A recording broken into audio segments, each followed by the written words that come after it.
Hi everybody, my name is Noel Richards and welcome to this special edition of Confessions of a Worship Leader. On this podcast, I'm talking to my very good friend from Arkansas, Wayne Drain. Hi Wayne. Hi Noel. It's great to have you as part of this podcast today, and we're going to find out a little bit more about your life as a musician, a songwriter, a pastor, and various other things. Writer as well, you're an author of books. But first of all, to get us started, let's have some fun trivia questions so people can find out a little bit about you. So Wayne, you've got an unusual name. My son, when he was very young, Sam, used to call you Wayne the Drain, but what is your real name? My real name is Everett Wayne Drain. I was named after my dad, who was Leverett. My mother was going to call me Everett. She never thought I would want to be called Wayne, and Wayne and Drain rhymes. But my grandfather, who I really loved, called me by my Cherokee name, which was Wayne. And so I loved that. So when I went to school, I was Wayne Drain. And so that's been an interesting name to have through the years. Yeah, people would think, that that's a special stage name that you have created for yourself, but obviously this is who you are. Yeah, Wayne Drain. Now, Wayne, what is your favorite meal? Well, I think they'd both be prepared by my wife, who is an excellent cook. One would be steak and salad and vegetables, and the other would be her cordon bleu. Oh, right. So is that the chicken? Oh. That's the chicken, and she makes it in a special way, and I'm very fortunate that she likes to cook, because I like to eat. Okay, so we've got your favorite meal, and obviously being American, Americans are always into sport, particularly here in the southern states. What is your favorite sport? Well, I like to play baseball. That would be my favorite, but I like to watch football. I'm a bit small to play football myself, but I love to watch it. And your favorite football team would be? That would be the Arkansas Razorbacks. Oh, right. And tell me a little bit about the Razorbacks, because I think people don't really understand how big college football is. Well, in our state, there's not a professional team like the Dallas Cowboys. So our primary University of Arkansas, their college team becomes the state's team. So it's the team that little boys grow up to want to play in. But they were called the Arkansas Razorbacks, named after a hog. So we call them the Hogs. And an Arkansas Razorback was a wild boar that had tusks and was very tough. If you met them in the woods, you wanted to get away from them. And so we kind of liked that image for playing other sport teams. Right, yeah, and of course you have taken me and Tricia to the Hogs. We've called the Hogs. It's quite Did it change your life, Noel? Oh, absolutely. It's quite amazing to see 70,000 people crammed into that stadium week after week. It's absolutely incredible. Okay, now your favorite artist. Who would your favorite artist be? Oh, without a doubt, it'd be Paul McCartney. Now, I know that you've got a very interesting story about Paul McCartney. So, why don't you tell us about that? Well, when I was 12 years old, February 9th, 1964, I was watching Ed Sullivan's show with my mom and dad, and this band from England came on called the Beatles. And I looked at Paul McCartney playing bass, and I thought, that's what I want to do. I want to be a musician, and one day I want to meet that guy. Well, years later, 30 years later, whatever, I'm in England, and I'm doing a youth event where I'm training young people how to hear the voice of God through the gifts of the Spirit. And this 13-year-old girl, she said, I think I have a word for you. She said, when you were 12, you saw something that became a dream, and that dream's going to come true this week. What I didn't know is our good friend, producer Les Moyer, was at Abbey Road working that week, and he called me later in the week and said, Wayne, get to Abbey Road Studios. McCartney's here.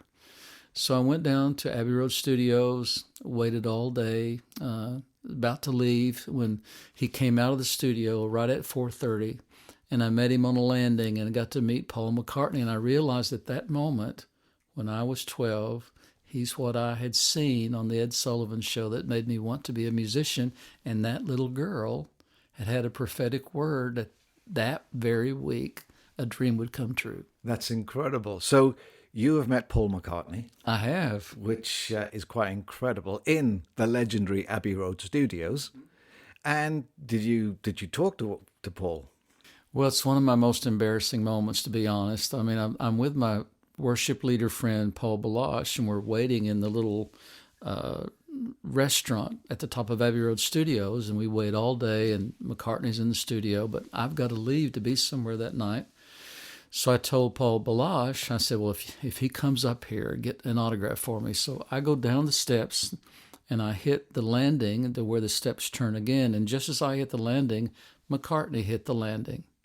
And I thought I might pass out. But what came out of my mouth was, Paul McCartney, I'm a big fan. I'm thinking, stupid. But then he said, you got good taste, mate. And that was it. That was it. So then I went on downstairs, and I'm a little shaky, and he goes upstairs.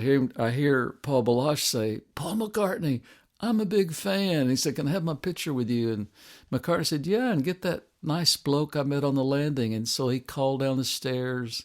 They called me back up, and I got to have my picture taken with Paul McCartney. So on your wall in your office is a picture of you and Paul McCartney together. Mm-hmm.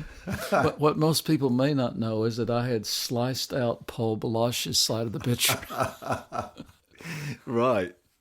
Okay, so well, that as embarrassing moments go, that's probably quite something to actually end up talking to somebody like Paul McCartney and then really saying the most, what can you say, ordinary kind of thing. Asinine thing. Asinine. That's the word I was looking for. Asinine. Yes. Okay. So apart from somebody like Paul McCartney, who I guess is a great musical hero for you, what about a spiritual hero? Do you have anybody in mind? Well, in my spiritual hero in the Bible would be King David, because he was a worshiper, as a musician, and I learned so much reading about his life in the Old Testament. But in real life, probably my hero would be Laddie McDonough, who was my mentor for a number of years, an older man that took an interest in me and gave me my first opportunities to go and lead worship as he spoke around the nation. Yeah, okay. And Laddie was part of your church? He was actually part of another church in Joplin, Missouri, and I met him at a conference in Missouri, and then he invited me to go on the road with him. So for 3 years, I was his driver, and I led worship for him. And he just shared with me about life, about prophetic ministry, and he became a father in the faith to me. Yeah, so you talked about becoming a musician. So can you maybe just explain how you ended up as a musician, as a songwriter, doing that part of things?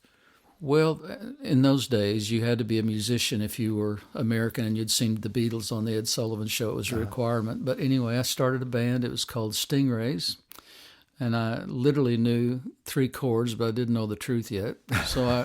So we had a band, and it got quite popular in our area. And then I had another band called Summerfield that made a record, and still being influenced by the Beatles and the British invasion, but also the soul music and southern rock music. And then, so I played regionally with that band Summerfield. We played around 4 or 5 state area, and we had quite a good following. It was a good band. But then when I got to college, got to university, I started going to a Bible study that turned into what we call the Jesus movement. Mm-hmm. And I heard a whole different kind of music. I thought all church music was boring, but I heard these guys singing songs that were good and fresh and new, and so that's what I wanted to do. So were you a Christian when you went to college or when you started playing music? I was, I think, a Christian when I was a little boy. Then I got away from it, and I played for the other team for a while. Okay. So came back and gave my heart to the Lord when I was, I think, 18, and started trying to live the life. And I realized that the sort of music I was playing and the places I was going was not very healthy, and I probably need to make a change. Then I discovered contemporary Christian music, people like Love Song, Phil Keaggy, Keith Green, people like that I got to meet and do festivals with, and so we had a band called the Jesus Company. Okay. And so we played in a lot of those festivals, a lot of those events, and then that was the next part of the journey from rock and roll to sort of Christian rock. They call it contemporary Christian music, and then I went to Your Nation. Yeah. And I was introduced to worship. And when an American at that time thought of worship, you thought of a choir director standing in front of a choir with an organ on one side of the church, a piano on the other. But when I got to England, it was guitars and full band, but singing worship music, which the difference is in our contemporary Christian bands, we sang about God. Yeah. But then I discovered a bunch of musicians that were singing to God in worship, and I thought, oh, this is what's next for me. And that would have been in the late 1970s, I guess. Yes, 1979 is when I went to England for the first time. And by that time, though, of course, you were pastoring a church in Arkansas? Yes, a church that grew out of this Jesus movement on our campus, Arkansas Tech University. My wife and I had a little house at the end of the football field, and all the kids would come to our house. And, with college kids, if you feed them, they will come. So we just fed them. They came, and I kept waiting for a real pastor to come along. And then after about 10 years, I realized I was him. So, being a pastor was not in your thinking in terms of a lifelong career? No. If that's the right kind of word. Right? No, it was not in my thinking. And I'd had ministers in my family, mainly tent evangelists, and I saw that their itinerant life was not the healthiest thing for families, and I thought that's not what I want to do. But then this word comes, you're going to be a pastor, and so I started on a journey to accept that word. Okay. Then I pastored that church for 45 years. And you just said something like you went on a journey to, I guess, embody that word that was given to you. Is that the sort of thing that you need to do when you get some kind of, what you say, a word from God or a prophetic word? Well, if you hear something from God, whether it's in the Bible or whether it's from a prophetic word, your response, if you think it's true, is to obey it. Uh-huh. And so in the Hebrew language, the word hear and the word obey is the same word. So if you haven't obeyed, you haven't heard. So I just did what I could to obey. And of course, I was a young believer and I had a learning curve. And fortunately, I had people like Laddie McDonough that really helped me negotiate those years. And talking about the churches you've pastored, I've got lots of great memories of being with you in the church and being with the wonderful people of Fellowship of Christians. We've had you in to lead worship a number of times, and you had a great influence on our worship teams. And again, it's quite incredible that you pastored that church for 45 years. And that's kind of a rarity in the US because pastors are a little bit like football coaches, here one day, gone the next. Yeah. How come you pastored a church for so long? Well, I've thought about that, and the bottom line would be is the Lord helped me. But one of the ways He helped me is we were a church of relationship and not just a ritual. And so I genuinely loved the folks who were my friends, and I was their friend, and we didn't want to do life with other people. We wanted to be together, and so that's part of what I think caused us to stay together. We're all about the same age, college and high school, and then we all started having kids about the same time, and there was a lot of natural things that we did together that, of course, a lot of people came and went, and they graduated college and got a job and went somewhere else, but there was a core of us that just felt that we should be together and start this church and maybe do it a little differently than some of the churches we'd seen.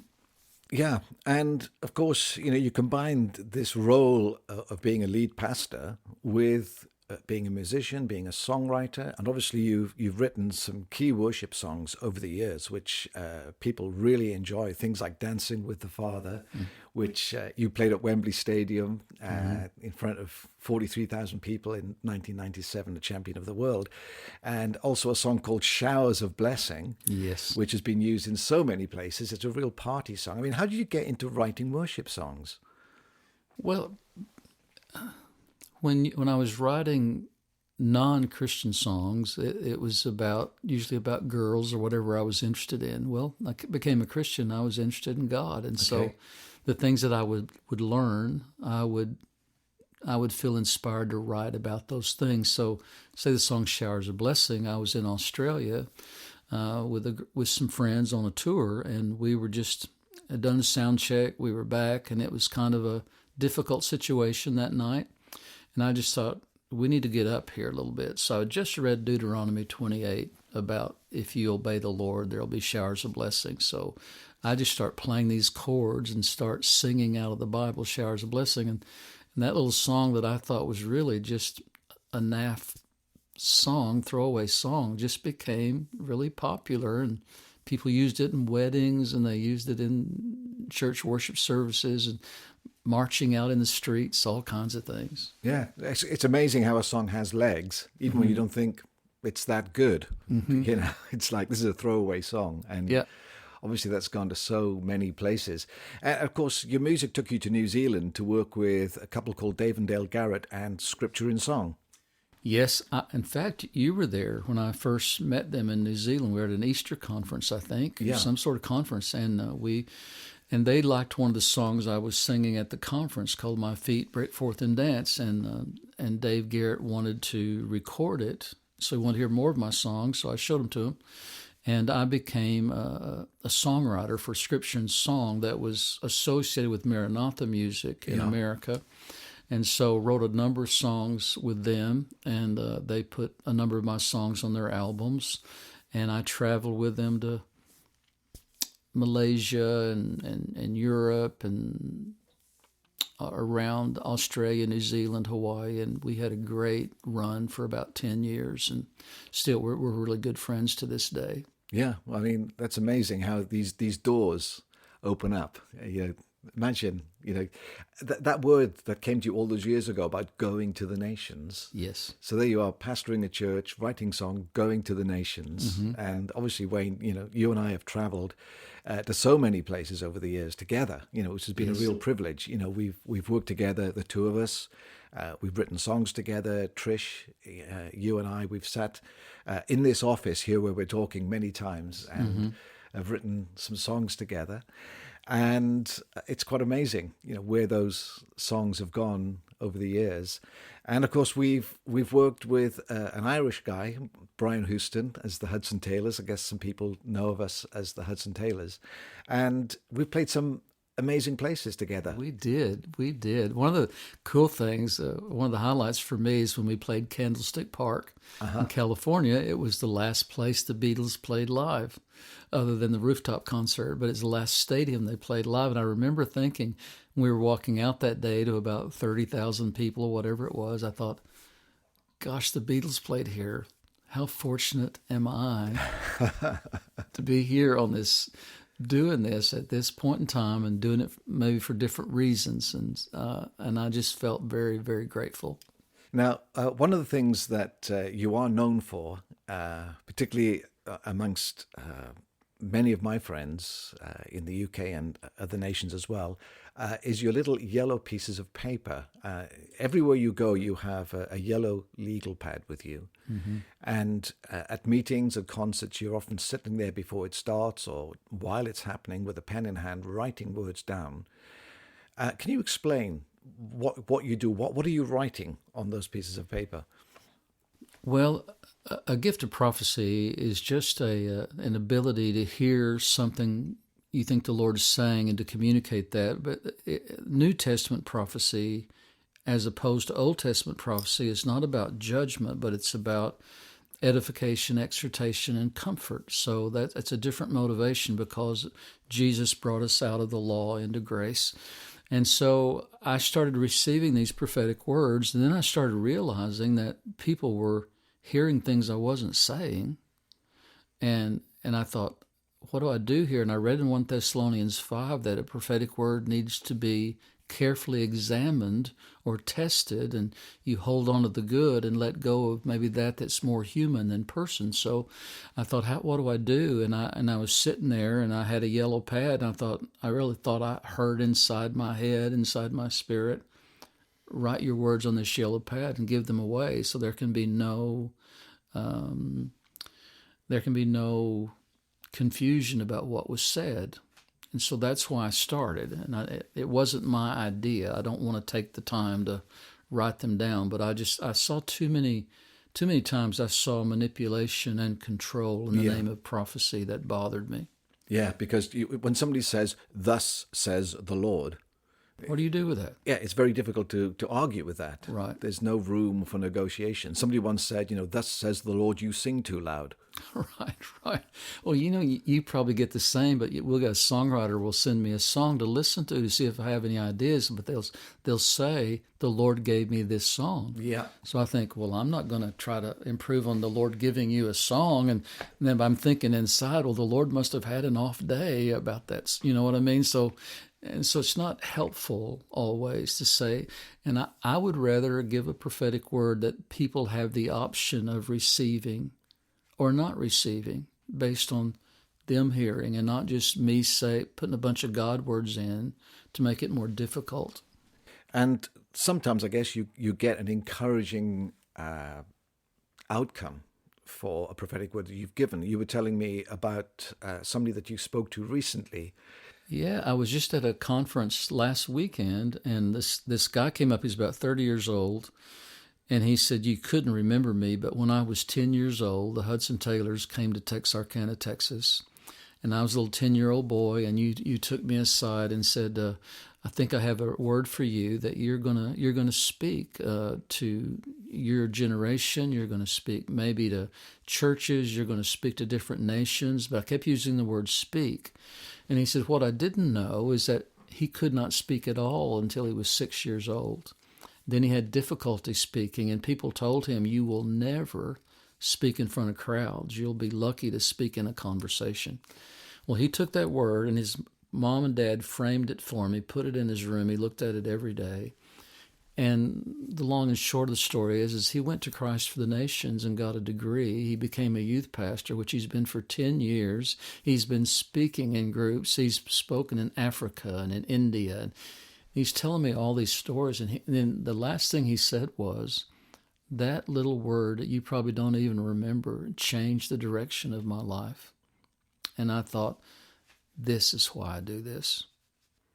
So, you're convinced that in these days, God still speaks. I do, Noel. That's the my life message, is that he still speaks. And you've written a couple of books. Do you want to talk a little bit about these books and why do you write these books? Well, I felt at one point that it was time to make what I have seen and experienced clear and write it down so others might benefit from it. So I took my life message, He Still Speaks, and a friend of mine, Tom Lane, who's a pastor in a church in Texas, I approached him. I said, could we write a book together about the reality that God still speaks? And from John 10:27, Jesus expects people to hear. He says, "My sheep hear my voice, and they follow me." So I thought, how can we take the weird out of that and the manipulation out of it and just tell people it's not just the special people on special days and special rooms that can hear from God, but as a kingdom of priests, we can all hear from God. So that's what the books were about. First book, He Still Speaks, I wrote as sort of an underpinning of that whole idea about 12 years ago. And then just this last weekend, we released a new book called He Still Speaks to Kids, with the idea that there's no junior Holy Spirit and that God speaks to whoever has ears to hear.